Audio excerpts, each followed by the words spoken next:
now it's time to earn your Sunday. Presented by Lowe's. Speed round. And we don't get extra time because there's only 3 of us. All right. Just give me the first thing that comes into your head with each one of these. Josh Allen, 4 total touchdowns in the comeback win over the Bengals. Superman is here, Josh. I mean, the guy's incredible. It's fun to watch. And we just got to keep reminding ourselves, it might not be able to be this special every week, but we're watching something that's unbelievable. Yeah, he's an absolute freak show. And I probably say it to myself 10 times a game when I watch him play. Those guys chasing him are NFL players. They're world-class athletes, and he's running around out there like it's nothing. In those conditions, you know, he's amazing, and he makes all the big plays and all the big moments for that team. Hey, that's what I have to say. Look, to all these owners out there that want to build the dome stadiums, thank goodness the Bills decided to go open air, and at least we'll have one place where we'll see some games like we did today. All right. Puka Nacua, 167 receiving yards and 2 touchdowns in a 45-17 blowout over the Cardinals. Pick your poison. Like this Rams team, the running backs had big days. Usually Devontae Adams catches touchdowns inside the 5. Oh, you forgot? Puka Nacua is here too. Unbelievable, 2 touchdowns, and they're big plays that he's doing out there. Matt Stafford's still on fire, even though he had the 1 bad game last week. Yeah, I love Stafford's description of Puka. He's a war daddy, and he demonstrates that every week, and he does the dirty work for them.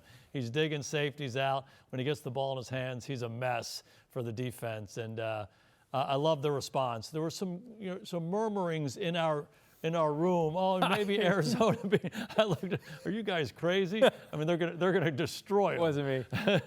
It might have been me. All right, let me say this too, and in fitting my Debbie Downer, Dr. Doom reputation, it's looking bad for the Cardinals. And Jonathan Gannon, the head coach, was asked 3 weeks ago about his job status, and he basically said this is the life we've chosen. And this was the worst loss of the season by 28 points. They've lost 10 out of 11. This is one that I'm going to be paying attention to starting tomorrow because it could happen at any time if you're the Arizona Cardinals. All right, Jaxon Smith-Njigba, 92 receiving yards and 2 touchdowns. He leads the NFL with 1,428. And the Seahawks, after a 6-6 halftime score, they pulled away. They look pretty good. Yeah, JSN back on track. Last week was the first game really all year where we were like, man, somebody game planned them and they took him out of a game. This is incredible. Minnesota did it to him. He said, don't worry, guys. All fantasy owners, I'm ready. I'm ready to end your playoffs the right way. Big game by him. But like you said, it was Seattle coming out in the second half and saying, let's put this team away. You know, we're always talking about what team is going to win the division or what team is the best in the conference and who's going to the Super Bowl. And the thing I look for more than anything else is balance throughout the team. And I look for team wins. And you think about that game, they go from Seattle down to Atlanta at 6-6 at halftime, and Rashid Shaheed returns the kickoff 100 yards, and it just changes the complexion of the game. So they're a team to me that they can beat you on offense. When Sam Darnold gets going and JSN, they're awfully good. Their defense is fantastic. And now their special teams are getting into it. They're going to be a hard team. And the other thing about them is, for years we talked about, oh, you don't want to go to Seattle. You don't want Seattle coming to you. These guys went on the road like it's nothing. And we look at the teams that could end up with the number 1 seed in the NFC. It was the Rams, and then it's the Bears. When it's all said and done, it might be the Seahawks. And the Seahawks, whether they have to go on the road or stay home, they're going to be a tough team to beat when January rolls around. All right. Get excited. J.J. McCarthy plays a clean game. 3 touchdowns, no picks, and a win versus Washington. Does it mean anything to you? It means something to him.